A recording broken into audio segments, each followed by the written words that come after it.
News hour morning ಎಡಿಷನ್ನಲ್ಲಿ ಎಲ್ಲ ಸುದ್ದಿಯ ಬಗ್ಗೆ ಮಾತನಾಡೋದಕ್ಕೆ ನಮ್ಮೊಂದಿಗೆ ನಮ್ಮ ರಾಜಕೀಯ ವಿಶ್ಲೇಷಕರಾದ ಪ್ರಶಾಂತ್ ನಾಥು ಇದ್ದಾರೆ. Prashant, good morning, welcome to the show. Very good morning. Yes ವೀಕ್ಷಕರೇ, ಮೊದಲ ಸ್ಟೋರಿ ಏನು ಅಂತ ನೋಡ್ತಾ ಹೋಗೋಣ. ಕಾಂಗ್ರೆಸ್ ಟಿಕೆಟ್ ಇವತ್ತು ಘೋಷಣೆಯಾಗೋ ಸಾಧ್ಯತೆ ಇದೆ. 17 ಸ್ಥಾನಗಳಿಗೆ ಟಿಕೆಟ್ ಬಹುತೇಕ ಫೈನಲ್ ಆಗಿದೆ.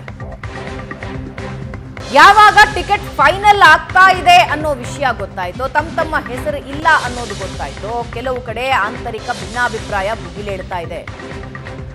ಅದರಲ್ಲಿ ಮುಖ್ಯವಾಗಿ ಬಾಗಲಕೋಟೆ ಕಾಂಗ್ರೆಸ್ ಟಿಕೆಟ್ ಫೈಟ್ ನಲ್ಲಿ ರೋಚಕ ಟ್ವಿಸ್ಟ್ ಸಿಗ್ತಾ ಇದೆ. ಸಂಯುಕ್ತಾ ಪಾಟೀಲ್ಗೆ ಬಾಗಲಕೋಟೆ ಟಿಕೆಟ್ ಫಿಕ್ಸ್. ಸ್ಕ್ರೀನಿಂಗ್ ಕಮಿಟಿಗೆ ವೀಣಾ ಕಾಶಪ್ಪನವರ ಹೆಸರೇ ತಲುಪಿಲ್ಲ. ವೀಣಾ ಕಾಶಪ್ಪನವರ ಹೆಸರು ನಮಗೆ ಬಂದೇ ಇಲ್ಲ ಅಂತ ಖರ್ಗೆ ಹೇಳಿದ್ದಾರೆ. ಖರ್ಗೆ ಈ ಮಾತು ಹೇಳಿದ್ದು ವಿಜಯಾನಂದ ಕಾಶಪ್ಪನವರ್ ಭೇಟಿಯಾದಾಗ. ಅವರು ಭೇಟಿಯಾದ ಮೇಲೆ ವಿಜಯಾನಂದ ಕಾಶಪ್ಪನವರ್ ವ್ಯಗ್ರರಾಗಿದ್ದಾರೆ. ವೀಣಾ ಹೆಸರು ಯಾಕೆ ಸ್ಕ್ರೀನಿಂಗ್ ಕಮಿಟಿಯವರು ಕಳಿಸಿಲ್ಲ, ಶಾಸಕರೆಲ್ಲ ವಿರೋಧ ಮಾಡಿದ್ದಾರೆ ಅಂತ ನಾಯಕರು ಹೇಳ್ತಾ ಇದ್ದಾರೆ ಅಂತ ಸಂಯುಕ್ತಾ ಪಾಟೀಲ್ ಯಾರು ಅಂತ ಗುಡುಗಿದ್ದಾರೆ ಕಾಶಪ್ಪನವರ್. ಮತ್ತೊಂದು ಕಡೆ ಬಾಗಲಕೋಟೆ ಕೈ ಟಿಕೆಟ್ ಮಿಸ್ ಆಗಿದ್ದಕ್ಕೆ ವೀಣಾ ಕಾಶಪ್ಪನವರ್ ಕಣ್ಣೀರು ಹಾಕಿದ್ದಾರೆ. ದೆಹಲಿಯ ಖರ್ಗೆ ನಿವಾಸದ ಎದುರುಗಡೆನೆ ಗಳಗಳನೆ ಕ್ಯಾಮೆರಾ ಮುಂದೆ ಹತ್ಬಿಟ್ರು. ಮಿಸ್ ಆಗೋ ಚಾನ್ಸಸ್ ಇದೆ ಅನ್ನೋದು ಗೊತ್ತಾಗ್ತಾ ಇದ್ದ ಹಾಗೆ ವೀಣಾ ಕಣ್ಣೀರು ಹಾಕಿದ್ರು. ಇನ್ನು ಮತ್ತೊಂದು ಕಡೆ ಸ್ವಾಮೀಜಿಗಳ ಮೂಲಕ ವೀಣಾ ಕಾಶಪ್ಪನವರ ಟಿಕೆಟ್ಗೆ ಲಾಭಿ ನಡೀತಾ ಇದೆ. ಮಲ್ಲಿಕಾರ್ಜುನ ಖರ್ಗೆ ಅವರನ್ನ ಜಯಮೃತ್ಯುಂಜಯ ಸ್ವಾಮೀಜಿ ಭೇಟಿಯಾಗಿದ್ದಾರೆ.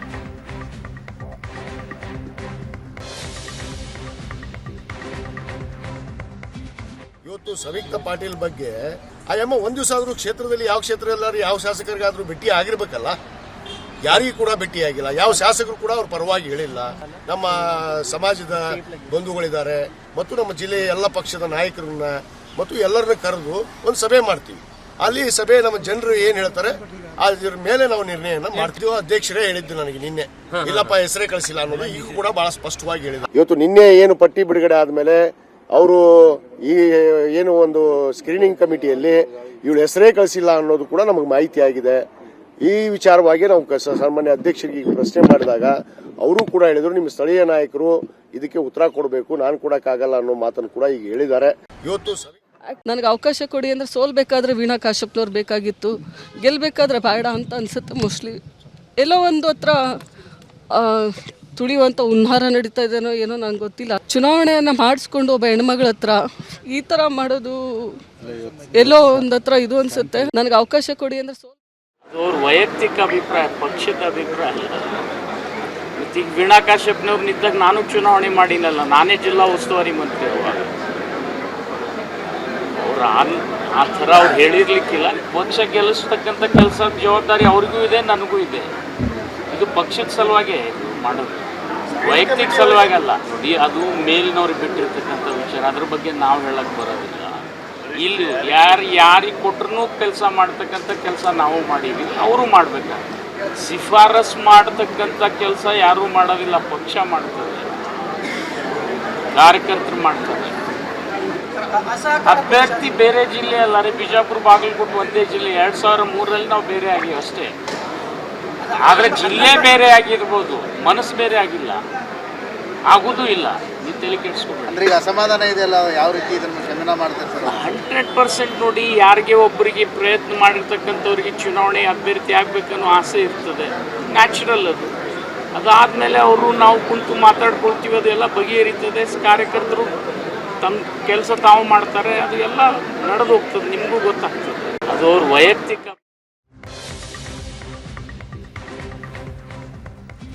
ಪ್ರಶಾಂತ್, 17 ಕ್ಷೇತ್ರಗಳ ಲಿಸ್ಟ್ ಫೈನಲ್ ಆಗ್ತಾ ಇದೆ. ಅದರಲ್ಲೂ ಪ್ರಮುಖವಾಗಿ ಬಾಗಲಕೋಟೆ ವಿಷಯಕ್ಕೆ ಬರುವಾಗ ನಿನ್ನೆ ಒಂದಷ್ಟು ಘಟನೆಗಳು ನಡೆದಿದ್ದನ್ನು ನಾವು ನೋಡ್ತಾ ಇದ್ದೀವಿ. ಒಂದು ಕಡೆ ವೀಣಾ ಕಾಶಪ್ಪನವರು ಕಣ್ಣೀರು ಹಾಕಿದ್ರು, ವಿಜಯಾನಂದ ಕಾಶಪ್ಪನವರು ಕೋಪ ಹೊರಗೆ ಹಾಕಿದ್ರು. ಇದೆಲ್ಲದರ ಮಧ್ಯೆ ಜಯಮೃತ್ಯುಂಜಯ ಶ್ರೀಗಳು ಹೋಗಿ ಲಾಬಿ ನಡೆಸ್ತಾ ಇದ್ದಾರೆ. ಬಾಗಲಕೋಟೆ ಸ್ವಲ್ಪ ಟಫ್ ಆಗುತ್ತಾ ಅಂತ? ಅಲ್ಲ, ಟಫ್ ಆಗೋದು ಪ್ರಶ್ನೆ ಇಲ್ಲ. ಈಗ ನೋಡಿ, ಬಾಗಲಕೋಟೆಗೆ ಮೊದಲಿಂದಲೂ ಕೂಡ ಅಜಯ್ ಕುಮಾರ್ ಸರ್ನಾಯಕ್ ಕ್ಯಾಂಡಿಡೇಟ್ ಆಗ್ತಾಯಿದ್ರು. ಇಲ್ಲ ಅಂದರೆ ಈಗ ಲಾಸ್ಟ್ ಎಲೆಕ್ಷನ್ಸ್ನಲ್ಲಿ ವೀಣಾ ಕಾಶಪ್ಪನವ್ರು ಕ್ಯಾಂಡಿಡೇಟ್ ಆಗಿದ್ದರು. ಸತತವಾಗಿ ಬಾಗಲಕೋಟೆ ಕ್ಷೇತ್ರದಿಂದ ಪಿ ಸಿ ಗದ್ದಿಗೌಡರು ಗೆದ್ದು ಬರ್ತಾ ಇದ್ದಾರೆ. ಕಾಂಬಿನೇಷನನ್ನು ಬಿ ಜೆ ಪಿ ಏನು ಮಾಡುತ್ತೆ ಅಲ್ಲಿ ಗಾಣಿಗ ಸಮುದಾಯದ ಮತಗಳು ದಂಡಿಯಾಗಿವೆ, ಜಮಖಂಡಿ, ಬಾಗಲಕೋಟೆ, ಬೀಳಗಿ ಇಲ್ಲೆಲ್ಲವು. ಹೀಗಾಗಿ ಬಿ ಜೆ ಪಿ ಗದ್ದಿಗೌಡರಿಗೆ ಟಿಕೆಟ್ ಕೊಡುತ್ತದೆ, ಕಾಂಗ್ರೆಸ್ ಪಂಚಮಸಾಲಿಗಳಿಗೆ ಅಲ್ಲೊಂದು ಟಿಕೆಟನ್ನು ಕೊಡುತ್ತೆ. ವೀಣಾ ಕಾಶ್ಯಪ್ನವರು ಸೋತ ನಂತರ ಕಳೆದ ಬಾರಿ, ಈ ಬಾರಿ ಏನು ವಿಧಾನಸಭಾ ಚುನಾವಣೆಯಲ್ಲಿ ವಿಜಯಾನಂದ್ ಗೆದ್ದರು. ಆದರೆ ಕಾಂಗ್ರೆಸ್ಸಿಗೆ ಅನಿಸ್ತಾ ಇದೆ ವಿಜಯಾನಂದ್ ಕಾಶ್ಯಪ್ನವರವರ ಸಂಬಂಧಗಳು ಬಾಗಲಕೋಟೆ ಜಿಲ್ಲೆಯಲ್ಲಿ ಬೇರೆ ಶಾಸಕರ ಜೊತೆ ಚೆನ್ನಾಗಿಲ್ಲ, ಅವರ ಪ್ರಭಾವ ಇಳಕಲ್ಗೆ ಸೀಮಿತವಾಗಿರುತ್ತೆ, ಬೇರೆ ಕಡೆ ಅದರ ಪ್ರಭಾವ ಇಲ್ಲ ಅನ್ನುವ ಕಾರಣಕ್ಕೋಸ್ಕರ ಶಿವಾನಂದ ಪಾಟೀಲ್ರನ್ನು ಸಂಪರ್ಕಿಸ್ತು. ಶಿವಾನಂದ ಪಾಟೀಲ್ರ ಮಗಳು ಸಂಯುಕ್ತ ಪಾಟೀಲ್ರಿಗೆ ಟಿಕೆಟ್ ಕೊಡ್ತಕ್ಕಂಥ ತೀರ್ಮಾನವನ್ನು ಕಾಂಗ್ರೆಸ್ ತೆಗೆದುಕೊಂಡಿದೆ. ಆನ್ ದ ಬೇಸಿಸ್ ಆಫ್ ವಿನೆಬಿಲಿಟಿ, 2 ಪ್ರಬಲ ಸಚಿವರ ಮಕ್ಕಳಿಗೆ ಟಿಕೆಟ್ ಕೊಟ್ಟಾಗ ಅವರು ಮಕ್ಕಳನ್ನು ಗೆಲ್ಲಿಸ್ಕೊಂಡು ಬರ್ತಕ್ಕಂಥ ಜವಾಬ್ದಾರಿಯನ್ನು ತೆಗೆದುಕೊಳ್ತಾರೆ ಅನ್ನುವ ಭಾಗವಾಗಿ ಲಕ್ಷ್ಮೀ ಹೆಬ್ಬಾಳ್ಕರ್ ಪುತ್ರನಿಗೆ, ಸತೀಶ್ ಜಾರಕಿಹೊಳಿ ಮಗಳಿಗೆ, ಶಿವಾನಂದ ಪಾಟೀಲ್ರ ಮಗಳಿಗೂ ಕೂಡ ಈ ಟಿಕೆಟನ್ನು ಬಾಗಲಕೋಟೆಯಲ್ಲಿ ನೀಡತಕ್ಕಂಥ ತೀರ್ಮಾನ ಆಯಿತು. ಕಾಂಗ್ರೆಸ್ಸಿಗೆ ಅನಿಸ್ತಾ ಇದೆ ಶಿವಾನಂದ ಪಾಟೀಲರು ಒಂದು ಸ್ವಲ್ಪ ಚುನಾವಣಾ ರಾಜಕಾರಣದಲ್ಲಿ ನಿಪುಣರು, ಹೀಗಾಗಿ ಅವರು ನೋಡಿ ತಿಕೋಟಾದಲ್ಲಿ ಅವರು ಎಂ ಬಿ ಪಾಟೀಲ್ರನ್ನು ಸೋಲಿಸಿದ್ರು, ನಂತರ ಕಾಂಗ್ರೆಸ್ಸಿಗೆ ಬಂದರು, ಅವರನ್ನು ಬಸವನ ಬಾಗೇವಾಡಿಗೆ ಕಳಿಸಲಾಯಿತು, ಬಸವನ ಬಾಗೇವಾಡಿಗೆ ಹೋಗಿ ಗೆದ್ದರು. ಹೀಗಾಗಿ ವಿಜಾಪುರ ಜಿಲ್ಲೆಯಿಂದ ಅವರನ್ನು ಬಾಗಲಕೋಟೆಗೆ ಕರ್ಕೊಂಡು ಬಂದಾಗ ಮಗಳನ್ನು ಗೆಲ್ಲಿಸ್ತಕ್ಕಂಥ ಜವಾಬ್ದಾರಿ ಪಂಚಮಸಾಲಿ ಸಮುದಾಯ ಶಿವಾನಂದ ಪಾಟೀಲ್ರಿಗೆ ಭಾಳಷ್ಟು ಬೀಗತನ ಬೆಳಗಿ ಆ ಭಾಗದಲ್ಲಿದೆ ಅನ್ನುವ ಕಾರಣಕ್ಕೋಸ್ಕರ ಕೂಡ ಕರ್ಕೊಂಡು ಬರಲಾಗಿದೆ. ಸಹಜವಾಗಿ ಇದು ಕಾಶ್ಯಪ್ನವರ್ ಮತ್ತು ಕಾಶ್ಯಪ್ನವರ ಪತ್ನಿಯವರನ್ನು ಅಸಮಾಧಾನಕ್ಕೆ ದೂಡಿದೆ ಅಂತಕ್ಕಂಥದ್ದು ಸ್ಪಷ್ಟ. ಅವರು ನಿನ್ನೆ ವಿಜಯಾನಂದ ಕಾಶ್ಯಪ್ನವರವರು ಮಲ್ಲಿಕಾರ್ಜುನ್ ಖರ್ಗೆ ಅವರ ಬಳಿ ಹೋದಾಗ ಖರ್ಗೆ ಅವರು ಹೇಳಿದರು, ನಿಮ್ಮ ಹೆಸರೇ ಸ್ಕ್ರೀನಿಂಗ್ ಕಮಿಟಿ ದಾಟಿ ಬಂದಿಲ್ಲ, ನಮ್ಮ ಬಳಿ ಹೆಸರೇ ಬಂದಿಲ್ಲದಿದ್ದಾಗ ನಾವೇನು ಮಾಡಬೇಕು ಅಂತಕ್ಕಂಥದ್ದನ್ನು ಖರ್ಗೆ ಅವರು ಕೇಳಿದಾಗ ಕಾಶ್ಯಪ್ನವರು ಇನ್ನಷ್ಟು ವ್ಯಗ್ರರಾಗಿದ್ದಾರೆ. ಇದರಲ್ಲಿ ಪಂಚಮಸಾಲಿ ಪೀಠದ ಕೂಡಲ ಸಂಗಮ ಪೀಠದ ಜಯಮೃತ್ಯುಂಜಯ ಸ್ವಾಮಿಗಳು ದಿಲ್ಲಿಗೆ ಹೋಗಿದ್ದಾರೆ. ಅದು ನನಗೊಂದು ಆಶ್ಚರ್ಯವನ್ನು ತರಿಸುತ್ತೆ. ಅಂದರೆ ಈ ಸ್ವಾಮೀಜಿಗಳು ಟಿಕೆಟ್ ಹಂಚಿಕೆ ಯಾವುದೇ ಪಕ್ಷದಲ್ಲಿ ಗೊಂದಲಗಳು ಇದು ಸರ್ವೇ ಸಾಮಾನ್ಯ. ಅಂದರೆ ಸ್ವಾಮೀಜಿಗಳೇ ನೇರವಾಗಿ ಹೋಗಿ ಯಾವುದಾದ್ರೂ ರಾಜಕೀಯ ಪಕ್ಷದ ನಾಯಕರ ಜೊತೆ ಕೂತ್ಕೊಂಡು ಮಾತನಾಡ್ತಕ್ಕಂಥದ್ದು ಸರಿನಾ ತಪ್ಪ, ಈ ಬಗ್ಗೆ ಕೂಡ ಒಂದು ಚರ್ಚೆ ನಡಿಬೇಕಾಗತ್ತೆ ನಿಶ್ಚಿತವಾಗಿ. ಅಂದರೆ ಸ್ವಾಮೀಜಿಗಳೇ ಹೋಗಿ ಇಲ್ಲ ಇವ್ರಿಗೆ ಟಿಕೆಟ್ ಕೊಡಬೇಕು ಅಂತಕ್ಕಂಥದ್ದನ್ನು ಜಯಮೃತ್ಯುಂಜಯ ಸ್ವಾಮಿ ಪೊಲಿಟಿಕಲಿ ಯಾರನ್ನಾದ್ರೂ ಸಪೋರ್ಟ್ ಮಾಡೋದಿದೆ ಹೊಸ್ತೇನಲ್ಲ, ಆಮೇಲೆ ಓಪನ್ ಸ್ಟೇಟ್ಮೆಂಟ್ಸ್ ಕೊಡೋದು ಇದೆ ಹೊಸ್ತೇನಲ್ಲ, ನಾನು ಅದರ ಬಗ್ಗೆ ಹೇಳ್ತಾ ಇಲ್ಲ. ಆದರೆ ಒಬ್ಬ ಸ್ವಾಮೀಜಿಗಳು ಹೋಗಿ ದಿಲ್ಲಿವರೆಗೆ ಹೋಗಿ ಇಲ್ಲ ಇವ್ರಿಗೆ ಟಿಕೆಟ್ ಕೊಡಬೇಕು ಅಂತಕ್ಕಂಥದ್ದನ್ನು ಯಾವುದೇ ಪಕ್ಷದ ನಾಯಕರ ಬಳಿ ಹೇಳ್ತಕ್ಕಂಥದ್ದು ಒಳ್ಳೆ ಬೆಳವಣಿಗೆ ಅಲ್ಲ ನನ್ನ ಪ್ರಕಾರ. ಯಾಕಂದರೆ ಒಂದೇ ಸಮಾಜದ 2 ವ್ಯಕ್ತಿಗಳಿದ್ದಾಗ ಒಬ್ಬರ ಪರವಾಗಿ ಹೋಗಿ ಕುಳಿತು ಅದೊಂದು ಭಾಗ, ಇನ್ನೊಂದು ಭಾಗ ಇಷ್ಟು ಬಹಿರಂಗವಾಗಿ ಸ್ವಾಮೀಜಿಗಳು ಹೋಗಿ ಟಿಕೆಟ್ ಕೇಳ್ತಕ್ಕಂಥದ್ದು ರಾಜಕೀಯ ಕ್ಷೇತ್ರಕ್ಕೂ ಒಳ್ಳೆ ಬೆಳವಣಿಗೆ ಏನಲ್ಲ ಅಂತ ನನಗನ್ಸುತ್ತೆ. ಇದು ಪ್ರಾಯಶಃ ಬಾಗಲಕೋಟೆಯಲ್ಲಿ ನೋಡಿ ಪಿ ಸಿ ಗದ್ದಿಗೌಡರು ಸತತವಾಗಿ ಅಲ್ಲಿ ಗೆಲ್ತಾ ಇದ್ದಾರೆ. ಸಂಯುಕ್ತ ಪಾಟೀಲ್ ಬಂದರೆ ಒಂದು ಸ್ವಲ್ಪ ಗದ್ದಿಗೌಡರಿಗೆ ಫೈಟ್ ನೀಡಬಹುದು ಅಂತಕ್ಕಂಥದ್ದು ಕಾಂಗ್ರೆಸ್ನ ಲೆಕ್ಕಾಚಾರ. ಆದರೆ ಆ ಲೆಕ್ಕಾಚಾರದಲ್ಲಿ ವೀಣಾ ಕಾಶ್ಯಪ್ನವರು ಇಷ್ಟೊಂದು ವ್ಯಗ್ರರಾಗ್ತಾರೆ, ಬೇಸರಗೊಳ್ತಾರೆ, ವಿಜಯಾನಂದ ಕಾಶ್ಯಪ್ನವ್ರು ದಿಲ್ಲಿವರೆಗೆ ಹೋಗ್ತಾರೆ ಅಂತಕ್ಕಂಥದ್ದು ಆ್ಯಂಟಿಸಿಪೇಟೆಡ್ ಇರಲಿಲ್ಲ ಅಂತ ಅನ್ಸುತ್ತೆ. ಈಗ ಕಾಶ್ಯಪ್ನವರ ಈ ಮಟ್ಟದ ವಿರೋಧವನ್ನು ವ್ಯಕ್ತಪಡಿಸ್ತಾ ಇರ್ತಕ್ಕಂಥದ್ದು ನಿಶ್ಚಿತವಾಗಿ ಕಾಂಗ್ರೆಸ್ಗೂ ಕೂಡ ಕಾಂಗ್ರೆಸ್ನ ಸ್ಟ್ರಾಟಜಿಯಲ್ಲಿ ಎಲ್ಲೋ ಒಂದು ಕಡೆ ಸಮಸ್ಯೆ ಆಯಿತಾ ಅಂತಕ್ಕಂಥದ್ದು ನೋಡ್ಕೊ. ಇಡೀ ರಾಜ್ಯದಲ್ಲಿ ನೋಡಿ ಕಾಂಗ್ರೆಸ್ ತುಂಬ ಜಾಗರೂಕತೆಯಿಂದ ಟಿಕೆಟ್ ಹಂಚಿತು. ಅದಕ್ಕೆ ಇನ್ನೊಂದು ಆಯಾಮವೂ ಕೂಡ ಇದೆ, ಕಾಂಗ್ರೆಸ್ನಲ್ಲಿ ತುಂಬ ಪೈಪೋಟಿ ಲೋಕಸಭಾ ಚುನಾವಣಾ ಟಿಕೆಟ್ ಬಗ್ಗೆ ಇಲ್ಲ. ಹೀಗಾಗಿ ಮಕ್ಕಳಿಗೆ ಟಿಕೆಟ್ ಕೊಡ್ತಕ್ಕಂಥ ತೀರ್ಮಾನವನ್ನು ಕಾಂಗ್ರೆಸ್ ತೆಗೆದುಕೊಳ್ತು. ಮಕ್ಕಳಿಗೆ ಕೊಡ್ತಕ್ಕಂಥ ಸಂದರ್ಭದಲ್ಲಿ ಪತ್ನಿಗೆ ಯಾಕೆ ಟಿಕೆಟ್ ಕೊಡ್ತಾ ಇಲ್ಲ ಅನ್ನೋ ಬಂಡಾಯವನ್ನು ವಿಜಯಾನಂದ ಕಾಶ್ಯಪ್ನವರು ಮಾಡ್ತಾ ಇದ್ದಾರೆ. ಇದು ಬಂಡಾಯದ ರೂಪಕ್ಕೆ ಹೋಗುತ್ತಾ ಇಲ್ವಾ ಅಂತಕ್ಕಂಥದ್ದು ಪ್ರಾಯಶಃ ಮುಂದಿನ ದಿನಗಳಲ್ಲಿ ಸ್ಪಷ್ಟವಾಗುತ್ತೆ. ಇನ್ನು ಕೋಲಾರದಲ್ಲೂ ಹಂಗಿದ್ದೇ ಪರಿಸ್ಥಿತಿ ಇದೆ, ಒಂದಷ್ಟು ಲಾಬಿ ನಡೀತಾ ಇದೆ. ಕೋಲಾರದ SC ಮೀಸಲು ಕ್ಷೇತ್ರದ ಟಿಕೆಟ್ಗೆ ದೆಹಲಿಯಲ್ಲಿ ಲಾಬಿ ನಡೀತಾ ಇದೆ. ಸಚಿವ KH ಮುನಿಯಪ್ಪ, ಮಾಜಿ ಸ್ಪೀಕರ್ ರಮೇಶ್ ಕುಮಾರ್ ಬಣ ಲಾಬಿ ನಡೆಸ್ತಾ ಇದ್ದಾರೆ. ದೆಹಲಿಯಲ್ಲಿ ಬೀಡು ಬಿಟ್ಟಿದೆ 2 ಬಣಗಳು. ಅಳಿಯನಿಗೆ ಟಿಕೆಟ್ ಕೊಡಿ ಅಂತ KH ಮುನಿಯಪ್ಪ ಭಾರಿ ಕಸರತ್ತು ಮಾಡ್ತಾ ಇದ್ದಾರೆ. ಅಳಿಯ ಚಿಕ್ಕ ಪೆದ್ದಣ್ಣಗೆ ಟಿಕೆಟ್ ಕೊಡಿಸೋದಕ್ಕೆ KH ಮುನಿಯಪ್ಪ ಸರ್ಕಸ್ ಮಾಡ್ತಿದ್ದಾರೆ. KR ಪುರಂನಲ್ಲಿ ಉಪ ನೋಂದಣಾಧಿಕಾರಿಯಾಗಿದ್ದಾರೆ ಚಿಕ್ಕ ಪೆದ್ದಣ್ಣ. ಎಲ್ ಹನುಮಂತಯ್ಯಗೆ ಟಿಕೆಟ್ ಕೊಡಿ ಅಂತ ರಮೇಶ್ ಕುಮಾರ್ ಟೀಮ್ ಪಟ್ಟು ಹಿಡಿದಿದೆ. ರಮೇಶ್ ಕುಮಾರ್, ಸಚಿವ ಎಂಸಿ ಸುಧಾಕರ್, ಶಾಸಕ ಕೊತ್ತೂರು ಮಂಜುನಾಥ್ ಈ ಪ್ರಯತ್ನ ಮಾಡ್ತಾ ಇದ್ದಾರೆ. ಎರಡೂ ಬಣಗಳ ಸೆಣಸಾಟದಿಂದ ಟಿಕೆಟ್ ಯಾರಿಗೆ ಸಿಗಬಹುದು ಅನ್ನೋದು ಸದ್ಯದ ಪ್ರಶ್ನೆ. ಅವರ ಅಭಿಪ್ರಾಯಗಳು ತಿಳಿಸ್ಬೇಕಲ್ಲ, ಏನು ತಪ್ಪೇನಿಲ್ಲ. ಎಲ್ಲರೂ ಪಕ್ಷ ಏನು ಹೇಳ್ತದೆ ನಾವೆಲ್ಲ ಒಟ್ಟಿಗೆ ಕೆಲಸ ಮಾಡ್ತೀವಿ ಅಂತ ಹೇಳಿದ್ದಾರೆ. ರಾಜಕೀಯವಾಗಿ ಅವರ ಅಭಿಪ್ರಾಯಗಳು ತಿಳಿಸ್ಬೇಕಲ್ಲ, ಏನು ತಪ್ಪೇನಿಲ್ಲ. ಎಲ್ಲರೂ ಪಕ್ಷ ಏನು ಹೇಳ್ತದೆ ನಾವೆಲ್ಲ ಒಟ್ಟಿಗೆ ಕೆಲಸ ಮಾಡ್ತೀವಿ ಅಂತ ಹೇಳಿದ್ದಾರೆ. ರಾಜಕೀಯವಾಗಿ ಅವರು ಪ್ರಶಾಂತ್ ಕೋಲಾರ ಟಿಕೆಟ್ ಕೋಲಾರದ ಜಗಳ ಹೊಸದೇನಲ್ಲ. ಕೆ ಎಚ್ ಮುನಿಯಪ್ಪನವರು ಈ ಜಗಳದ ಕಾರಣದಿಂದಲೇ 2019ರಲ್ಲಿ ಸೋತಿದ್ರು. ರಮೇಶ್ ಕುಮಾರ್ ಬಣ ಹೇಳ್ತಾ ಇದೆ, ಏನಕ್ಕೇನ ಕೆ ಎಚ್ ಮುನಿಯಪ್ಪನವರ ಕುಟುಂಬಕ್ಕೆ ಟಿಕೆಟ್ ಕೊಡಬೇಡಿ, ಕೆ ಎಚ್ ಮುನಿಯಪ್ಪನವ್ರಿಗೆ ಟಿಕೆಟ್ ಕೊಡಬೇಡಿ, ನಾವು ಯಾರೂ ಕೆಲಸ ಮಾಡಲ್ಲ ಅಂತಕ್ಕಂಥದ್ದನ್ನು ಹೈಕಮಾಂಡ್ ಸ್ಪಷ್ಟಪಡಿಸ್ತಾ ಇದೆ. ಕಳೆದ ಬಾರಿ ರಮೇಶ್ ಕುಮಾರ್ ಬಣ ಸಪೋರ್ಟ್ ಮಾಡದೇ ಇದ್ದರೆ ಮುನಿಸ್ವಾಮಿ BJPಯ ಕ್ಯಾಂಡಿಡೇಟ್ ಆಗಿ ಅಲ್ಲಿಂದ ಗೆಲ್ತಿದ್ರು ಅಂತ ಯಾರಿಗೂ ಅನ್ನಿಸ್ತಿರಲಿಲ್ಲ.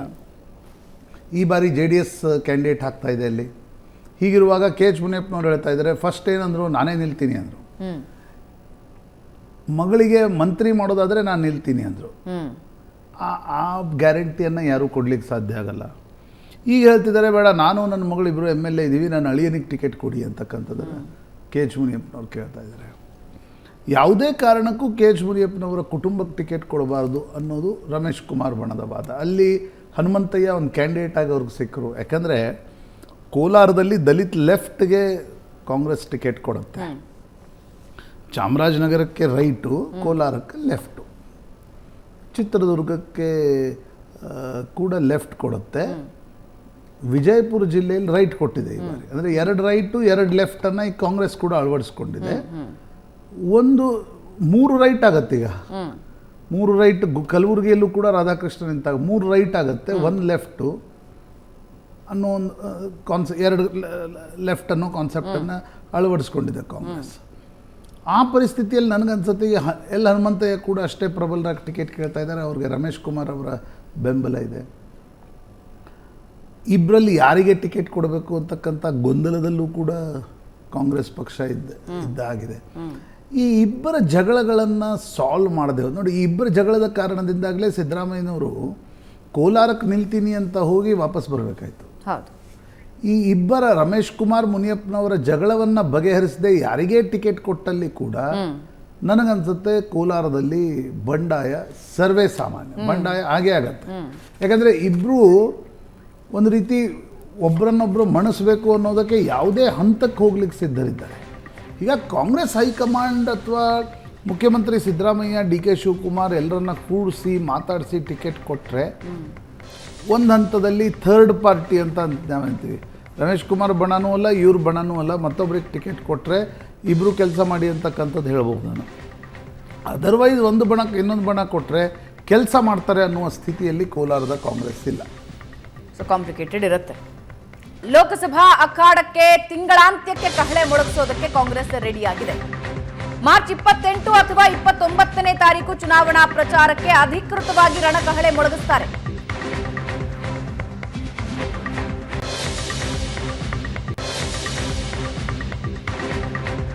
ಇವತ್ತು ಸಿಎಂ ಹಾಗೂ DCMಗೆ ಲೋಕಸಮರದ ಪ್ರಚಾರಕ್ಕೆ ಬ್ಲೂ ಪ್ರಿಂಟ್ ರೆಡಿ ಮಾಡಿಕೊಳ್ತಾರೆ. ಬಸವರಾಜ ರಾಯರೆಡ್ಡಿ, ರಾಜ್ಯಸಭಾ ಸದಸ್ಯ JC ಚಂದ್ರಶೇಖರ್ ಪ್ಲಾನ್ ಮಾಡೋರಿದ್ದಾರೆ. ಪ್ರಚಾರ ಕಾರ್ಯದ ಜವಾಬ್ದಾರಿ ಹೊತ್ತಿದ್ದಾರೆ ಇವರಿಬ್ರು. ರಾಜ್ಯದಲ್ಲಿ ಲೋಕಸಮರದ ಪ್ರಚಾರಕ್ಕೆ ಚಾಲನೆ ನೀಡ್ತಾರೆ ರಾಹುಲ್ ಗಾಂಧಿ. ಒಂದೇ ವೇದಿಕೆಯಲ್ಲಿ ಎಲ್ಲ ನಾಯಕರನ್ನ ಒಗ್ಗೂಡಿಸೋದಕ್ಕೆ ಪ್ಲಾನ್ ಮಾಡಿಕೊಂಡಿದ್ದಾರೆ. CM Siddaramaiah, DCM DK Shivakumar ನೇತೃತ್ವದಲ್ಲಿ ಪ್ರಚಾರ ಇರುತ್ತೆ. ಬೀದರ್ ಲೋಕಸಭಾ ವ್ಯಾಪ್ತಿಯ ಬಸವ ಕಲ್ಯಾಣದಿಂದ ಪ್ರಚಾರಕ್ಕೆ ಚಾಲನೆ ನೀಡಲಾಗುತ್ತೆ. 30 days ನಲ್ಲಿ ನಾವು 28 ಲೋಕಸಭಾ ಕ್ಷೇತ್ರ ಮಾಡಲಿಕ್ಕೆ ಸಾಧ್ಯ ಆಗ್ತದೆ. ಅಂದರೆ ಒಂದು ದಿವಸ 2 ದಿವಸ ಹೆಚ್ಚು ಕಡಿಮೆ, ಅಂದರೆ ಒಂದು ಆ್ಯಾವ್ರೇಜ್ 1 day 1 ಲೋಕಸಭಾ ಕ್ಷೇತ್ರ, 1 day 1 ಲೋಕಸಭಾ ಕ್ಷೇತ್ರ. 2 days ಎಕ್ಸ್ಟ್ರಾ ಇಟ್ಕೊಂಡಿರ್ತೀವಿ, ಏನೋ ಎಮರ್ಜೆನ್ಸಿ ಏನು ಬರಲಿಕ್ಕೆ. ಅದಕ್ಕೆ ಈ 30 days ನಿರಂತರವಾದಂಥ ಕಾರ್ಯಕ್ರಮ ನಮ್ಮ ಮುಖ್ಯಮಂತ್ರಿಗಳಂತ ಸನ್ಮಾನ್ಯ ಸಿದ್ದರಾಮಯ್ಯನವರು, ನಮ್ಮ KPCC ಅಧ್ಯಕ್ಷರು, ಡೆಪ್ಟಿ ಚೀಫ್ ಮಿನಿಸ್ಟರ್ ಶಿವಕುಮಾರ್ ಅವರು ಇಬ್ಬರು ಒಟ್ಟಿಗೆ ಮಾಡಲಿಕ್ಕೆ ಸಾಧ್ಯತೆ ಇದೆ.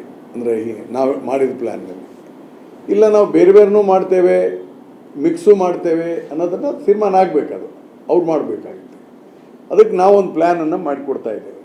ಅದು ಅಂತಿಮ ತೀರ್ಮಾನ ನಾಳೆನೋ ಅಥವಾ ನಾಡ್ದ ಆಗುತ್ತೆ. ಮತ್ತು ಅದ್ರ ಜೊತೆಗೆ ಒಂದು ಗ್ರ್ಯಾಂಡ್ ಇನಾಗ್ರಲ್ ಅಂದರೆ ಒಂದು ಲೋಕಸಭಾ ಕರ್ನಾಟಕದಲ್ಲಿ ಲೋಕಸಭಾ ಚುನಾವಣೆಯ ಒಂದು ಗ್ರ್ಯಾಂಡ್ ಇನಾಗ್ರಲ್ ಅಂದರೆ ಒಂದು ಸಾರಿ ಎಲ್ಲ ಲೀಡರ್ಗಳನ್ನು ಸೇರಿಸಿ ಪ್ರಾರಂಭ ಮಾಡಿಸ್ಬಿಡೋದು ಅಂಥೇಳಿ ಒಂದು ಸಲಹೆಯನ್ನು ನಾನು ಸಿದ್ದರಾಮಯ್ಯನವ್ರು ನಾನು ಮಾತಾಡಿದ್ದೇನೆ ಇವತ್ತು ಬೆಳಗ್ಗೆ, ಮತ್ತು ಡಿ ಕೆ ಶಿವಕುಮಾರ್ ಅವ್ರಿಗೂ ಮಾತಾಡಿದ್ದೇನೆ. ಮಾತನಾಡಿ ಅದನ್ನು ಬಸವ ಕಲ್ಯಾಣದಿಂದ ಪ್ರಾರಂಭ ಮಾಡಬೇಕು ಅಂತೇಳಿ. ಯಾಕಂದರೆ ಸಿದ್ದರಾಮಯ್ಯನವರು ಬಸವ ಕಲ್ಯಾಣದಿಂದನೇ ಪ್ರಾರಂಭ ಮಾಡೋಣ ಅಂತ ಒಂದು ಮುನ್ಸೂಚನೆಯನ್ನು ಕೊಟ್ಟಿದ್ದಾರೆ. ಅಂದರೆ ಬೀದರ್ ಲೋಕಸಭಾ ಕ್ಷೇತ್ರ ಅಲ್ಲಿ ಮಾಡೋದಾದರೆ 28 ಅಥವಾ 29 ಈ ತಿಂಗಳು ಮಾಡಿ ಅನ್ನೋಂಥ ಸಲಹೆಯನ್ನು ನಾವು ಕೊಟ್ಟಿದ್ದೇವೆ. ಒಂದು ಪ್ರಚಾರದ ಅಖಾಡ ರೆಡಿ ಆಗ್ತಾ ಇದೆ ಪ್ರಶಾಂತ್. ಕಾಂಗ್ರೆಸ್ನಿಂದ ಬಸವ ಕಲ್ಯಾಣದಿಂದ ಆರಂಭ ಆಗುತ್ತೆ. ನೋಡಿ, ಕಾಂಗ್ರೆಸ್ಗೆ ಇದೊಂದು ಲೋಕಸಭಾ ಚುನಾವಣೆ ಅತ್ಯಂತ ಪ್ರತಿಷ್ಠೆಯ ಪ್ರಶ್ನೆ. 99ರಲ್ಲಿ SM ಕೃಷ್ಣ ಸರ್ಕಾರ ಬಂದ ಸಂದರ್ಭದಲ್ಲಿ ಏನು ಲೋಕಸಭಾ ಚುನಾವಣೆ ನಡೀತು, ಆಗ 18 ಸೀಟ್ಗಳನ್ನು ತೆಗೆದುಕೊಂಡಿದ್ದು ಬಿಟ್ಟರೆ ಕಾಂಗ್ರೆಸ್ 10 ದಾಟಿಲ್ಲ. ಕಳೆದ 24 ವರ್ಷದಲ್ಲಿ ಡಬಲ್ ಡಿಜಿಟ್ಗೆ ಬಂದೇ ಇಲ್ಲ. ಅತಿ ಹೆಚ್ಚು ಅಂದರೆ 9 ಸೀಟ್ಗಳನ್ನು ಕಾಂಗ್ರೆಸ್ ಪಡೆದುಕೊಂಡಿತ್ತು, ಅದನ್ನು ದಾಟಿಲ್ಲ. ಕಳೆದ ಬಾರಿ ಅಂತರೂ Congress messed up by aligning with JDS. 1 ಸೀಟನ್ನು ಮಾತ್ರ ಪಡಿತು, 1 ಸೀಟ್ JDS ಪಡಿತು. ಸುಮಲತಾ ಪಕ್ಷೇತರರಾಗಿ ಕೂಡ ಗೆದ್ದರು. ಈ ಬಾರಿ ಕಾಂಗ್ರೆಸ್ಗೆ ರಾಷ್ಟ್ರೀಯ ದೃಷ್ಟಿಯಿಂದ ಕೂಡ ಕರ್ನಾಟಕದಿಂದ ಬಹಳ ನಿರೀಕ್ಷೆ ಇದೆ. ಮಲ್ಲಿಕಾರ್ಜುನ್ ಖರ್ಗೆ ಅವ್ರಿಗೆ ಅನಿಸುತ್ತೆ, ನಾನು AICC ಅಧ್ಯಕ್ಷನಾದಾಗ ಕರ್ನಾಟಕದಿಂದ ಎಷ್ಟು ಸೀಟ್ ಬರ್ತವೆ ಅಷ್ಟು ನಾನು ಇಲ್ಲಿ ಗಟ್ಟಿಯಾಗ್ತೀನಿ ಅಂತಕ್ಕಂಥದ್ದು ಮಲ್ಲಿಕಾರ್ಜುನ್ ಖರ್ಗೆ ಅವರ ಮನಸ್ಸಿನಲ್ಲಿದೆ. ರಾಜ್ಯಕ್ಕೆ ರಾಜಕಾರಣದ ದೃಷ್ಟಿಯಿಂದ ನೋಡಿದಾಗ ಸಿದ್ದರಾಮಯ್ಯನವ್ರಿಗೂ ಕೂಡ ಯಾವ್ಯಾವ ಸೀಟ್ ಕಾಂಗ್ರೆಸ್ ಗೆಲ್ಲುತ್ತೆ ಅನ್ನೋದು ಸಿದ್ದರಾಮಯ್ಯನವರಿಗೆ, ಯಾವ್ಯಾವ ಸೀಟಲ್ಲಿ ಕಾಂಗ್ರೆಸ್ ಗೆಲ್ಲುತ್ತೆ ಅನ್ನೋದು DK ಶಿವಕುಮಾರ್ ಅವ್ರಿಗೂ ಕೂಡ ಬಹಳ ಮುಖ್ಯ ಆಗುತ್ತೆ. ಏಕೆಂದರೆ ಒಕ್ಕಲಿಗರು ಪುನರಪಿ ವಿಧಾನಸಭಾ ಚುನಾವಣೆಯಲ್ಲಿ ಮಾಡದಂತೆ DK ಶಿವಕುಮಾರ್ ಕಾರಣದಿಂದ ಕಾಂಗ್ರೆಸ್ ವೋಟ್ ನೀಡಿದರೆ ನ್ಯಾಚುರಲಿ DK ಶಿವಕುಮಾರ್ ಅವರ ಮುಖ್ಯಮಂತ್ರಿ ಹುದ್ದೆಯ ಕನಸು ಇನ್ನಷ್ಟು ಹತ್ತಿರ ಆಗತ್ತೆ. ವಿಧಾನಸಭಾ ಚುನಾವಣೆಯಲ್ಲಿ ಕುರುಬರು ಮತ್ತು ಹಿಂದುಳಿದ ವರ್ಗಗಳು, ಅಹಿಂದ ವರ್ಗ ಏನಿದೆ, ಅದು ಯಾವ ಪ್ರಮಾಣದಲ್ಲಿ ಕಾಂಗ್ರೆಸ್ ಜೊತೆ ನಿಲ್ತೋ ನೋಡಿ. ಈಗ ದಲಿತ ರೈಟು ಆ್ಯಂಡ್ ಮುಸ್ಲಿಂ ಸಮುದಾಯ, ಅದು ಕುರುಬ ಸಮುದಾಯ ಕಾಂಗ್ರೆಸ್ ಜೊತೆ ನಿಲ್ಲುತ್ತೆ ಅನ್ನೋದರಲ್ಲಿ ಎರಡು ಮಾತಿಲ್ಲ. ಆದರೆ ಉಳಿದ ಹಿಂದುಳಿದ ವರ್ಗಗಳು ಏನು ಸಿದ್ದರಾಮಯ್ಯನವರ ಕಾರಣದಿಂದ ವಿಧಾನಸಭಾ ಚುನಾವಣೆಯಲ್ಲಿ BJPಯಿಂದ ಕಾಂಗ್ರೆಸ್ಗೆ ಶಿಫ್ಟ್ ಆಗಿದ್ವು, ಆ ಸಮುದಾಯಗಳು ಪುನರಪಿ ಕಾಂಗ್ರೆಸ್ಗೆ ವೋಟ್ ನೀಡಿದರೆ ಸಿದ್ದರಾಮಯ್ಯನವರ ಜನಪ್ರಿಯತೆಯ ಜೊತೆಗೆ vote pulling capacity in terms of Lok Sabha elections ಕೂಡ ಜಾಸ್ತಿ ಇರುತ್ತೆ ಅಂತಕ್ಕಂಥದ್ರ ಲೆಕ್ಕ ಅದು. ಈಗ ಸಿದ್ದರಾಮಯ್ಯನವರು 2013ರಲ್ಲಿ ಮುಖ್ಯಮಂತ್ರಿ ಆದರು. ಆವಾಗ 9 ಸೀಟ್ಗಳು ಕಾಂಗ್ರೆಸ್ಸಿಗೆ 2014ರಲ್ಲಿ ಬಂದವು. 19ರಲ್ಲಿ ಬರಲೇ ಇಲ್ಲ. 24ರಲ್ಲಿ ಎಷ್ಟು ಸೀಟ್ ತೆಗೆದುಕೊಳ್ತಾರೆ, ಅದರಲ್ಲಿ ಅತಿ ಹಿಂದುಳಿದ ವರ್ಗಗಳ ಓಟ್ಗಳು ಎಷ್ಟು ಸಿದ್ದರಾಮಯ್ಯನವರು ತೆಗೆದುಕೊಂಡ್ರು. ಕುರುಬರು ಕೂಡ ನೀವು ನೋಡ್ತಾ ಇದ್ದೀರಿ, 2014ರಿಂದ ಈಚೆಗೆ ನರೇಂದ್ರ ಮೋದಿ ರಾಷ್ಟ್ರೀಯ ರಾಜಕಾರಣಕ್ಕೆ ಬಂದ ನಂತರ ವಿಧಾನಸಭಾ ಚುನಾವಣೆಯಲ್ಲಿ ಕಾಂಗ್ರೆಸ್ಗೆ ವೋಟ್ ನೀಡುವ ಕುರುಬರು ಅನೇಕರು BJPಯತ್ತ ಶಿಫ್ಟ್ ಲೋಕಸಭಾ ಚುನಾವಣೆಯಲ್ಲಿ ಆಗ್ತಾರೆ ಅನ್ನೋದನ್ನು ಕೂಡ ನಾವು ನೋಡಿದ್ದೀವಿ. ಆದರೆ ಸಿದ್ದರಾಮಯ್ಯ ಅದನ್ನು ಎಷ್ಟು ತಡೀತಾರೆ, ಎಷ್ಟು ಕಾಂಗ್ರೆಸ್ಗೆ ಉಳಿಸ್ಕೊಳ್ತಾರೆ, ಎಷ್ಟು ಲೋಕಸಭಾ ಕ್ಯಾಂಡಿಡೇಟ್ಗೆ ಹಾಕಿಸ್ತಾರೆ ಅನ್ನೋದು ಮುಖ್ಯ ಆಗುತ್ತೆ. ಆ ದೃಷ್ಟಿಯಿಂದ ಈ ಪ್ರಚಾರವನ್ನು ನೋಡಬೇಕಾಗತ್ತೆ. ಪ್ರಚಾರ ಬಿಡಿ, ಪ್ರತಿಯೊಂದು ಚುನಾವಣೆಯಲ್ಲಿ ಪ್ರತಿಯೊಂದು ರಾಜಕೀಯ ಪಕ್ಷ ಪ್ರಚಾರವನ್ನು ಮಾಡಲೇಬೇಕು. ಒಂದು ಕಡೆ ನರೇಂದ್ರ ಮೋದಿ ಒಂದು ಅಬ್ಬರದ ಪ್ರಚಾರವನ್ನು ಈಗಾಗಲೇ ಆರಂಭಿಸಿರುವಾಗ ಕಾಂಗ್ರೆಸ್ ಕೂಡ ನೋಡಿ, BJPಗೆ ಇರ್ತಕ್ಕಂಥ ಬಲ ಏನು? ನರೇಂದ್ರ ಮೋದಿ.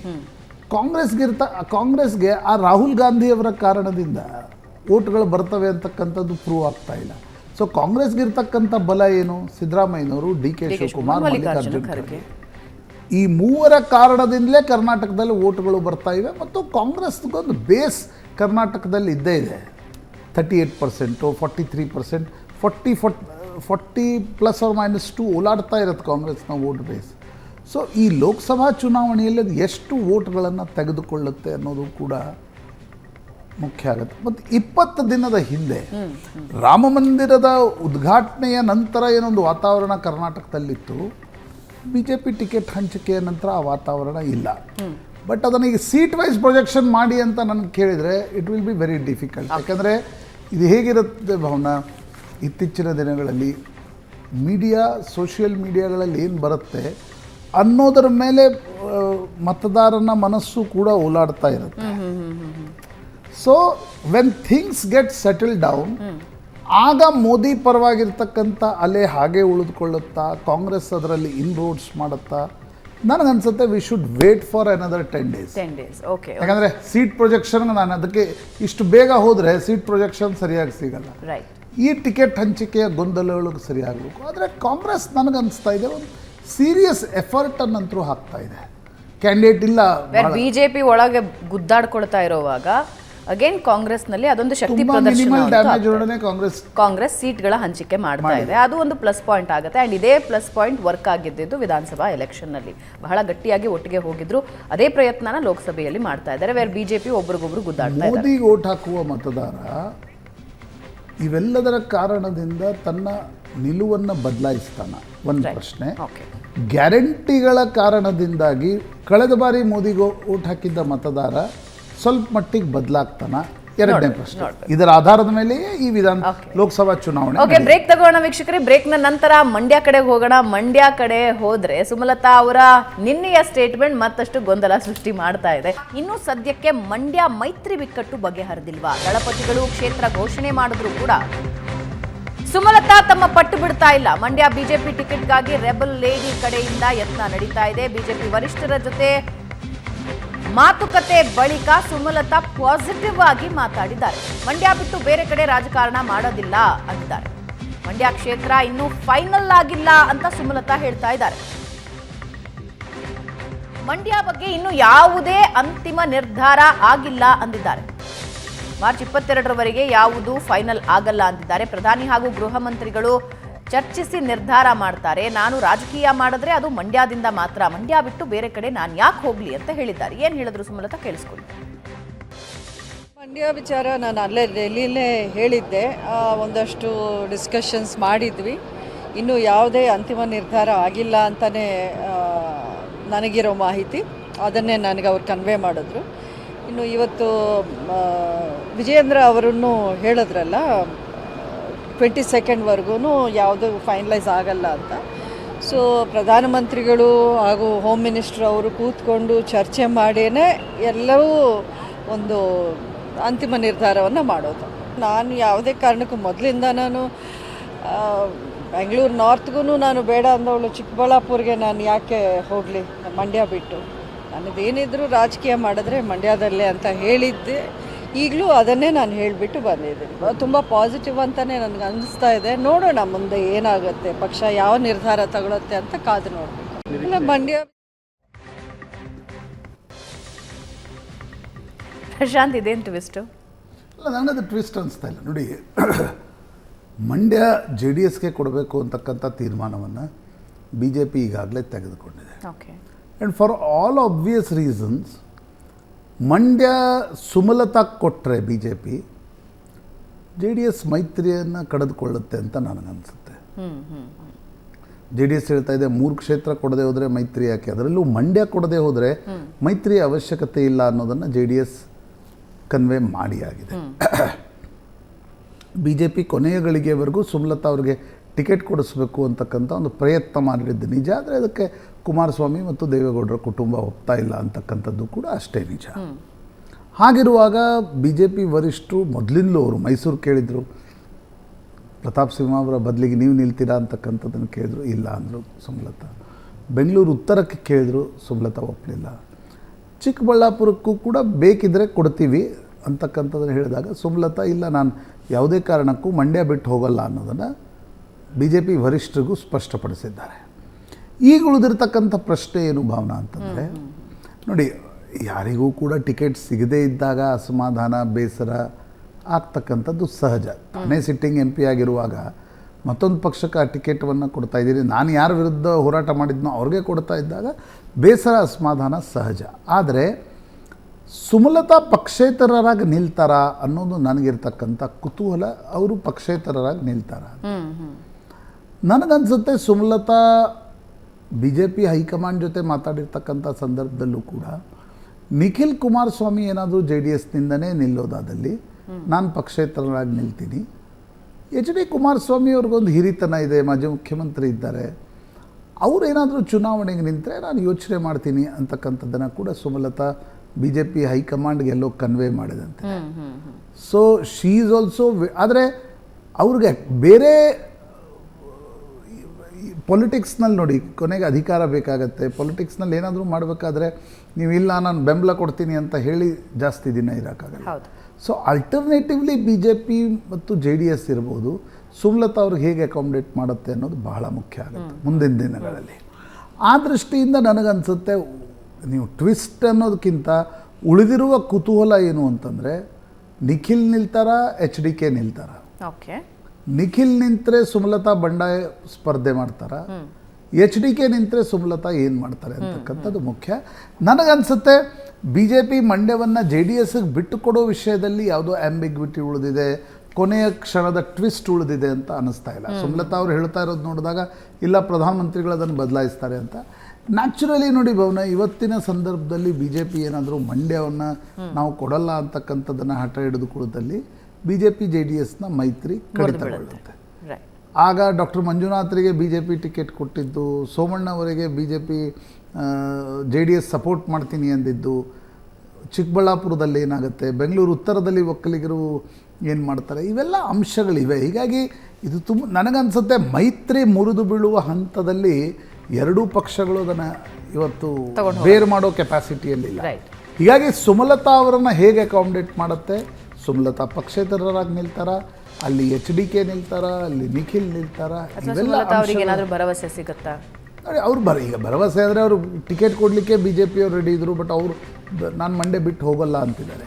ಹೀಗಾಗಿ ಅವರು ಮುಂದಿನ ದಿನಗಳಲ್ಲಿ ಅವ್ರ ಮನಸ್ಸಿನಲ್ಲಿ ಏನಿದೆ ಅನ್ನೋದು ಮಂಡ್ಯದಲ್ಲಿ ಅವರು ಅಭಿಮಾನಿಗಳ ಸಭೆ ನಡೆಸಿದಾಗ ಗೊತ್ತಾಗುತ್ತೆ ಅಂತ. ಹಾಸನದಲ್ಲಿ ಲೋಕಸಭೆ ಟಿಕೆಟ್ ಫೈಟ್ ಮೈತ್ರಿ ಅಭ್ಯರ್ಥಿಯಾಗಿ ಪ್ರಜ್ವಲ್ ರೇವಣ್ಣ ಸ್ಪರ್ಧೆ ಫಿಕ್ಸ್ ಆಗಿರೋ ಹಿನ್ನೆಲೆಯಲ್ಲಿ ಬಿಜೆಪಿ ನಾಯಕ ಪ್ರೀತಮ್ ಗೌಡ ಇದಕ್ಕೆ ವಿರೋಧ ವ್ಯಕ್ತಪಡಿಸಿದ್ದಾರೆ.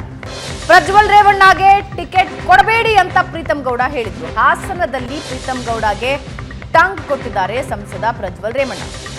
ಪ್ರೀತಮ್ ಗೌಡ ಜೊತೆ ಯಾರ್ಯಾರ ಅಂತರ ಕಾಯ್ದುಕೊಂಡಿದ್ದಾರಲ್ಲ ಆ ನಾಯಕರ ಮೊರೆ ಹೋಗಿದ್ದಾರೆ ಪ್ರಜ್ವಲ್. ಐನೆಟ್ ವಿಜಯ್ ಸೇರಿ ಹಲವರ ಮನೆಗೆ ಹೋಗಿ ಸ್ನೇಹದ ಹಸ್ತ ಚಾಚಿದ್ದಾರೆ. ಆರ್ಎಸ್ಎಸ್ ಮುಖಂಡರ ಮನೆಗೆ ಹೋಗಿ ಸಹಕಾರ ಕೋರಿದ್ದಾರೆ ರೇವಣ್ಣ ಪುತ್ರ. ಪ್ರೀತಮ್ ಗೌಡ ಜೊತೆ ಅಂತರ ಕಾಯ್ದುಕೊಂಡಿರೋ ಬಿಜೆಪಿ ನಾಯಕರಿಗೆ ಗಾಳ ಹಾಕಿದ್ದಾರೆ.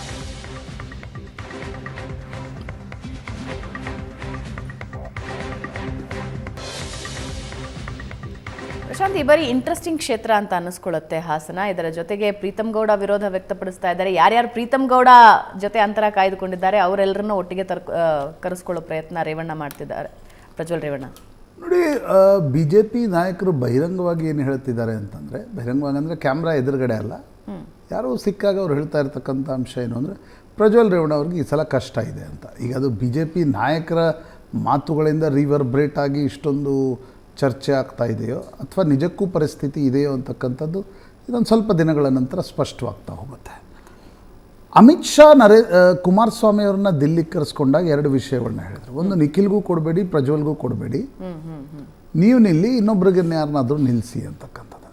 ಈಗ ಕುಮಾರಸ್ವಾಮಿ ವ್ಯಗ್ರರಾದರು. ಟಿಕೆಟ್ ನೀವು ಕೊಟ್ಟಾದ್ಮೇಲೆ ಯಾರಿಗೆ ಕೊಡಬೇಕು ಅನ್ನೋದನ್ನು ರಾಷ್ಟ್ರೀಯ ಪಕ್ಷ ಯಾಕೆ ಡಿಸೈಡ್ ಮಾಡಬೇಕು, ನಾವು ಡಿಸೈಡ್ ಮಾಡ್ತೀವಿ ಯಾರಿಗೆ ಅಂತಕ್ಕಂಥದ್ದು.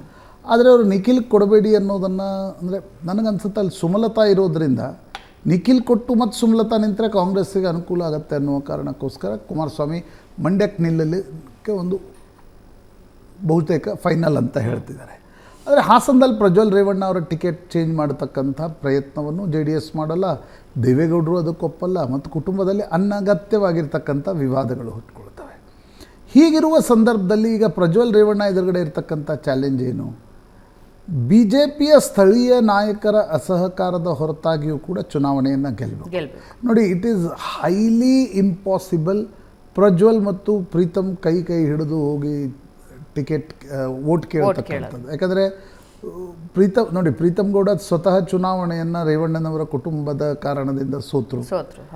ಈಗ ಅದು ಮತ್ತೆ ಪ್ರಜ್ವಲ್ಗೆ ಸಪೋರ್ಟ್ ಮಾಡ್ತಾರೆ ಅಂತ ಅನ್ನಿಸ್ತಾ ಇಲ್ಲ. ಆದರೆ ಪ್ರಜ್ವಲ್ರವರ ಬೆಂಬಲದಿಂದಲೇ ಪ್ರೀತಮ್ ಗೌಡ ಬೆಂಬಲದಿಂದಲೇ ಪ್ರಜ್ವಲ್ ಗೆಲ್ತಾರೆ ಅಂತಕ್ಕಂಥದ್ದಿಲ್ಲ. ಆದರೆ ಬಿ ಜೆ ಪಿಯ ವೋಟ್ಗಳೇನಿವೆ, ಈಗ ನೋಡಿ Belur Sakleshpur B J P ಗೆದ್ದಿದೆ. ಬಿ ಜೆ ಪಿಯ ವೋಟ್ಗಳು ಪ್ರಜ್ವಲ್ಗೆ ಶಿಫ್ಟ್ ಆಗದೆ ಹೋದರೆ ಕಷ್ಟ ಆಗುತ್ತೆ. ಯಾಕಂದರೆ ಎದುರುಗಡೆ ಕಾಂಗ್ರೆಸ್ನ ಟಫ್ ಕ್ಯಾಂಡಿಡೇಟ್ ಇದ್ದಾರೆ. ಶ್ರೇಯಸ್ ಪಟೇಲ್ ಪುಟ್ಟಸ್ವಾಮಿ ಗೌಡರ ಮೊಮ್ಮಗ. Definitely this will be A very tough contest for JDS ಇನ್ ಹಾಸನ. ಯಾಕಂದರೆ ಶ್ರೇಯಸ್ ಪಟೇಲ್ರಿಗೆ ಒಂದು ಅನುಕಂಪ ಕೂಡ ಇದೆ. ಮೊನ್ನೆ ಹೊಳೆ ನರಸೀಪುರದಲ್ಲಿ ಅವರು ಭಾಳ ಟಫ್ ಫೈಟನ್ನು ಕಡಿಮೆ ಮಾರ್ಜಿನಲ್ಲಿ ಸೋತರು. 2000 ಚಿಲ್ಲರೆ ಮತಗಳ ಅಂತರದಿಂದ ರೇವಣ್ಣ ವಿರುದ್ಧ ಸೋತರು. ಈಗ ಒಂದು ಟಫ್ ಫೈಟ್ ಆಗ್ತಕ್ಕಂಥ ಎಲ್ಲ ಸಾಧ್ಯತೆಗಳು ಸ್ಪಷ್ಟವಾಗಿ ಕಾಣ್ತಾ ಇವೆ. JDS ಮತ್ತು ದೇವೇಗೌಡರ ಕುಟುಂಬಕ್ಕೆ ಇದೊಂದು ಅಗ್ನಿ ಪರೀಕ್ಷೆಯ ಚುನಾವಣೆ ಹಾಸನದಲ್ಲಿ. ಕಳೆದ ಬಾರಿ ಅದು ಕುಮಾರಸ್ವಾಮಿ ಅವ್ರಿಗೆ ಮಾತ್ರ ಮಂಡ್ಯದಲ್ಲಿ ಒಂದು ಅಗ್ನಿ ಪರೀಕ್ಷೆ ಇತ್ತು. ಈ ಬಾರಿ ದೇವೇಗೌಡರ ಕುಟುಂಬ, ಯಾಕಂದರೆ ದೇವೇಗೌಡರು ವ್ಯತಿರಿಕ್ತ ಪರಿಸ್ಥಿತಿಗಳಲ್ಲೂ ಕೂಡ ಹಾಸನದ ಭದ್ರಕೋಟೆಯನ್ನು ಏಕಾಂಗಿಯಾಗಿ ಹೋರಾಟ ಮಾಡಿ ಉಳಿಸ್ಕೊಂಡಿದೆ. ಅನೇಕ ಬಾರಿ ಕಾಂಗ್ರೆಸ್ ಸರ್ಕಾರಗಳು ಬಂದಿವೆ. SM ಕೃಷ್ಣ ಸರ್ಕಾರ ಬಂತು, ಸಿದ್ದರಾಮಯ್ಯ ಸರ್ಕಾರ ಬಂತು, DK ಶಿವಕುಮಾರ್ ಬಂದರು. ಆದರೆ ದೇವೇಗೌಡರು ಆ ಕ್ಷೇತ್ರವನ್ನು ಉಳಿಸ್ಕೊಂಡಿದ್ದಾರೆ. ಪ್ರಜ್ವಲ್ ರೇವಣ್ಣ ಅದನ್ನು ಉಳಿಸ್ಕೊಳ್ಳುವಲ್ಲಿ ಯಶಸ್ವಿಯಾಗ್ತಾರ ಅಂತಕ್ಕಂಥದ್ದು ಕೂಡ JDSನ ಮುಂದಿನ ಭವಿಷ್ಯವನ್ನು ಕೂಡ ನಿರ್ಧಾರ ಮಾಡುತ್ತೆ. ಯಾಕಂದರೆ ಪ್ರಜ್ವಲ್ ಮತ್ತು ನಿಖಿಲ್ ಮೇಲೆ JDSನ ಮುಂದಿನ ಭವಿಷ್ಯ ನಿಂತಿದೆ. 5, 8, 9ನೇ ತರಗತಿ ಪರೀಕ್ಷೆ ಅತಂತ್ರ ಸ್ಥಿತಿಯಲ್ಲಿದೆ. ಬೋರ್ಡ್ ಎಕ್ಸಾಮ್ ಬೇಕು ಅಂತ ಇರೋ ಶಿಕ್ಷಣ ಇಲಾಖೆ ಬೇಡವೇ ಬೇಡ ಅಂತ ಇರೋ ಖಾಸಗಿ ಶಾಲಾ ಒಕ್ಕೂಟ. ಶಾಲಾ ಹಂತದಲ್ಲೇ ಪರೀಕ್ಷೆ ನಡೆಸಿ ಅಂತ ಇದ್ದಾರೆ ಪೋಷಕರು. ಬೋರ್ಡ್ ಪರೀಕ್ಷೆ ಬೇಡ ಅಂತ ಖಾಸಗಿ ಶಾಲಾ ಒಕ್ಕೂಟ ರುಕ್ಸಾ ಹೇಳ್ತಾ ಇದೆ. ಆದರೆ ಎರಡೂ ಬೇಡ ಬೇಕುಗಳ ನಡುವೆ ಸಿಲುಕೊಂಡಿರೋದು ವಿದ್ಯಾರ್ಥಿಗಳ ಜೀವನ. 2 ವಿಷಯಗಳಿಗೆ ಪರೀಕ್ಷೆ ನಡೆಸಿದೆ ಈಗಾಗಲೇ ಶಿಕ್ಷಣ ಇಲಾಖೆ. ಉಳಿದ ವಿಷಯಗಳ ಪರೀಕ್ಷೆ ನಡೆಸಬೇಡಿ ಅಂತ ಕೋರ್ಟ್ ತಡೆ ನೀಡಿದೆ. ಪರೀಕ್ಷೆ ನಡೆಯುತ್ತೋ ಇಲ್ವೋ ಅನ್ನೋ ಗೊಂದಲದಲ್ಲಿ ವಿದ್ಯಾರ್ಥಿಗಳಿದ್ದಾರೆ. ನಮ್ಮ ಕರ್ನಾಟಕ ಶಿಕ್ಷಣ ಇಲಾಖೆಯ ಮಂತ್ರಿಗಳಾದ ಮಧು ಬಂಗಾರಪ್ಪ ಅವರು ಹಾಗೂ ಶಿಕ್ಷಣ ಇಲಾಖೆಯು ಹಠಮಾರಿತರ ಧೋರಣೆಯಿಂದ 5, 8, 9 ಮತ್ತು 11ನೇ ತರಗತಿಯ, ಅದರಲ್ಲೂ ಎಸ್ಪೆಷಲಿ ಆಗಿ ಯಾರು ಸ್ಟೇಟ್ ಬೋರ್ಡಲ್ಲಿ ಓದ್ತಾ ಇರ್ತಾರೆ ಅಂತ ಮಕ್ಕಳಿಗೆ ಬಹಳಷ್ಟು ಸಂಕಟವನ್ನು ಕೊಡ್ತಾ ಇದ್ದಾರೆ. ಬಹಳ ಪ್ರತಿಷ್ಠೆಯಾಗಿ ಅವರಿಗೆ ಬೋರ್ಡ್ ಎಕ್ಸಾಮನ್ನು ನಡೆಸ್ತೀವಿ ಅಂತ ಹಿಂದೆ ಇದ್ದಂತಹ BJP ಸರ್ಕಾರದ ನಾಗೇಶ್ ಶಿಕ್ಷಣ ಮಂತ್ರಿಯವರು ಅವರ ಒಂದು ಆತುರದ ತುರಾತರಿ ನಿರ್ಧಾರದಿಂದ ಈ ಒಂದು ಬೋರ್ಡ್ ಎಕ್ಸಾಮನ್ನು ಅವರು ಲಾಗು ಮಾಡಿದರು. ಈ ಸರ್ಕಾರ, ಕಾಂಗ್ರೆಸ್ ಸರ್ಕಾರ ಅದನ್ನು ಕ್ಯಾನ್ಸಲ್ ಮಾಡುತ್ತೆ ಅಂತ ಬಹಳ ನಾವು ಪೋಷಕರು ಹೋಪ್ಸನ್ನು ಇಟ್ಕೊಂಡಿದ್ವಿ. ಎಲ್ಲೋ ಒಂದು ಕಡೆ ಹಿಜಾಬನ್ನು ಹಿಂಪಡೆದ್ರು ಯಾರು ಕಾಂಗ್ರೆಸ್ ಅವರು. ಆದರೆ ಬೋರ್ಡ್ ತರಗತಿಯನ್ನು ಅವರು ತಗೊಂಡಿಲ್ಲ. ಇಲ್ಲಿ ಮತ್ತೆ ಎಲ್ಲೋ ಒಂದು ಕಡೆ ICSE ಮತ್ತು CBSE ಶಾಲೆಗಳನ್ನ ಪ್ರಮೋಟ್ ಮಾಡೋ ಬಗ್ಗೆ ಬಹಳ ಒಂದು ಗಂಭೀರವಾದ ಒಂದು ಯೋಚನೆ ಪೋಷಕರಲ್ಲಿ ಬರ್ತಾ ಇದೆ. ಯಾಕಂದ್ರೆ ಅದೇ ಮಗು ICSE ಮತ್ತು CBSE. ಪ್ರಶಾಂತ್, ಬೇಕು ಬೇಡಗಳ ನಡುವೆ ಮಕ್ಕಳು. ನಿನ್ನೆ ಭಾವನಾ ಮಾರ್ನಿಂಗ್ ನ್ಯೂಸ್ ಅವರು ಮುಗಿದ್ಮೇಲೆ ನನಗೊಂದು ಫೋನ್ ಬಂತು. ಅವನು 5ನೇ ಸ್ಟ್ಯಾಂಡರ್ಡ್ ಹುಡುಗ, 8th ಸ್ಟ್ಯಾಂಡರ್ಡ್ ಹುಡುಗ. ಅಂದರೆ ಅವ್ರ ತಂದೆ ಪರಿಚಯದವರು. ಅವರು ಫೋನ್ ಮಾಡಿ ಕೊಟ್ಟರು. ಅವ್ರು ಹೇಳಿದ್ರು, ಅಂಕಲ್ ಬೆಳಿಗ್ಗೆಯಿಂದ ನೋಡ್ತಾ ಇದ್ದೆ, ರಾಜಕಾರಣ ಬಿಟ್ಟು ಒಂದು ಅಕ್ಷರವೂ ನೀವು ನಮ್ಮ ಬಗ್ಗೆ ನನಗೆ ನಿಜಕ್ಕೂ ನಿನ್ನೆ ಅಂದರೆ ಐ ವಾಸ್ ಶಾಕ್ಡ್. ಅಂದರೆ ಹೌದಲ್ವಾ, ನೀವು ಯಾರ್ಯಾರ್ದೋ ಟಿಕೆಟ್ ಬಗ್ಗೆ ಮಾತಾಡ್ತಾ ಇದ್ದೀರಿ. ಇಲ್ಲಿ ಲಕ್ಷಾಂತರ ಮಕ್ಕಳು 2 ವಿಷಯದ ಪರೀಕ್ಷೆ ಬರೋದು, ಉಳಿದ 4 ವಿಷಯಗಳ ಪರೀಕ್ಷೆಯನ್ನು ಯಾವಾಗ ಬರೀಬೇಕು ಅಂತ ಕಾಯ್ತಾ ಕೂತಿದ್ದೀವಿ. ನಾಳೆ 10th ಎಕ್ಸಾಮ್ ಶುರು ಆಗುತ್ತೆ. ಹೋಳಿ ಹಬ್ಬ ಇದೆ, ಹೋಳಿ ಹಬ್ಬ ಆಚರಿಸೋ ಅಂತಿಲ್ಲ. 10th ಎಕ್ಸಾಮ್ ಚಾಲು ಆದರೆ ಅದು ನಾಳೆ ಅದರ ವ್ಯಾಲ್ಯೂಯೇಷನ್ವರೆಗೆ ನಮ್ಮ ಪರೀಕ್ಷೆಗಳು ನಡೀತಾವೋ ಇಲ್ವೋ ಗೊತ್ತಿಲ್ಲ. ದಯವಿಟ್ಟು ಅದ್ರ ಬಗ್ಗೆ ಚರ್ಚೆ ಮಾಡಿ ಅಂತಕ್ಕಂಥದ್ದು. ಅಂದರೆ ಆತ ಹೇಳಿದ್ದು ನಿಜ. ಹುಬ್ಳಿಯಲ್ಲಿ ನಮನ್ ಸಿಂಗ್ ರಜ್ ಅಂತ ಒಂದು ಹುಡುಗ ಫೋನ್ ಮಾಡಿದ್ದ. ನನಗನ್ಸುತ್ತೆ ಭಾವನಾ, ನೋಡಿ, ಇಂಥ ವಿಷಯಗಳಲ್ಲಿ ಸರ್ಕಾರ ಇರ್ಬೋದು ಮತ್ತು ಖಾಸಗಿ ಶಿಕ್ಷಣ ಒಕ್ಕೂಟ ಏನಿದೆ, ಹಠಮಾರಿ ಧೋರಣೆಯನ್ನು ತೋರದೆ ನೀವು ಇಡೀ ವರ್ಷ ಏನು ಮಾಡ್ತಾ ಇದ್ರಿ? ಯಾವುದ್ಯಾವುದೋ ವಿಷಯಗಳಲ್ಲಿ ಕುಳಿತು ಚರ್ಚೆ ಮಾಡ್ತೀರಿ, ಬಗೆಹರಿಸ್ತೀರಿ. ನಿಮ್ಮ ಗಲಾಟೆಯಲ್ಲಿ ಮಕ್ಕಳನ್ನು ಯಾಕೆ? ಇದೊಂದು ಸೈಕಾಲಜಿಕಲ್ ಇಂಪ್ಯಾಕ್ಟ್ ಬೀಳುತ್ತೆ ಈ ರೀತಿ ಪರೀಕ್ಷೆಗಳನ್ನು ನಡೆಸ್ತಾ ಇರೋದು, ಮುಂದಕ್ಕೆ ಹಾಕ್ತಾ ಇರ್ತಕ್ಕಂಥದ್ದು. ಅಂದರೆ ಮಕ್ಕಳ ಪರೀಕ್ಷೆಯನ್ನು ಕೂಡ ನೀವು ಕೋರ್ಟಿಗೆ ತೆಗೆದುಕೊಂಡು ಹೋಗಿ. ರಾಜ್ಯ ಸರ್ಕಾರ ಅಲ್ಲಿ KVET ಹಾಕಲಿಲ್ಲ ಸುಪ್ರೀಂ ಕೋರ್ಟ್ನಲ್ಲಿ. ರುಪ್ಸಾ ಹೋಗಿ ಅಲ್ಲಿ ಒಂದು ಆದೇಶವನ್ನು ತೆಗೆದುಕೊಂಡು ಬಂತು, ತಡೆಯಾಜ್ಞೆಯ ಆದೇಶ. ಹೀಗಾಗಿ ಮಕ್ಕಳ ಪರೀಕ್ಷೆ ನಡೆಸ್ತಾ ಇಲ್ಲ. ನನಗನ್ಸುತ್ತೆ ಸರ್ಕಾರ ಇರ್ಬೋದು ಮತ್ತು ಖಾಸಗಿ ಶಾಲೆಗಳ ಒಕ್ಕೂಟ ಇರ್ಬೋದು, ನೀವು ಬೋರ್ಡ್ ಎಕ್ಸಾಮ್ಸನ್ನು ಆಗಿ ನಡೆಸಬೇಕೋ ಬೇಡವೋ ಅಂತಕ್ಕಂಥದ್ದು ತೀರ್ಮಾನವನ್ನು ಕೋರ್ಟ್ ತೆಗೆದುಕೊಳ್ಳುತ್ತೆ ನಿಜ, ಆದರೆ ಆದಷ್ಟು ಶೀಘ್ರದಲ್ಲಿ ಒಂದು ತೆಗೆದುಕೊಳ್ಬೇಕು ಮತ್ತು ಹಠಮಾರಿ ಧೋರಣೆಯನ್ನು ತೋರದೆ ಇಬ್ಬರು ಕುಳಿತುಕೊಂಡು ಮಾತನಾಡಿ ಮಕ್ಕಳಿಗೆ ಸುಗಮವಾಗಿ ನಡೆಸೋದು. ನೀವು ಜೂನ್ನಿಂದ ಮುಂದಿನ ಫೆಬ್ರವರಿವರೆಗೆ ಚರ್ಚೆ ಮಾಡ್ತಾಯಿರಿ, ಸಮಸ್ಯೆ ಇಲ್ಲ.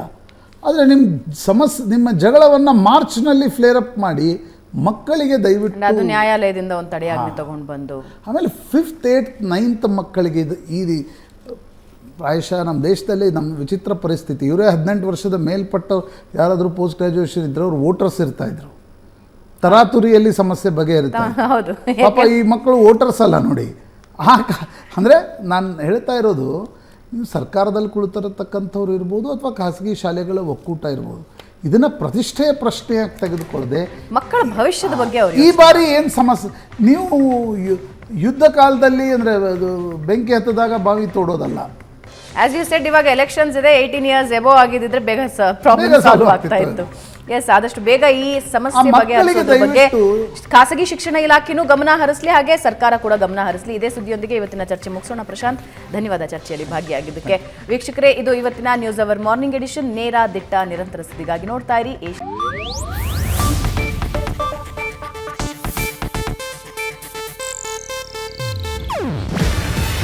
ಇದು ಏಷ್ಯಾನೆಟ್ ನ್ಯೂಸ್ ನೆಟ್ವರ್ಕ್ ಪ್ರಸ್ತುತಿ. ನೀವು ನೋಡ್ತಿದ್ದೀರಾ ಏಷ್ಯಾನೆಟ್ ಸುವರ್ಣ ನ್ಯೂಸ್.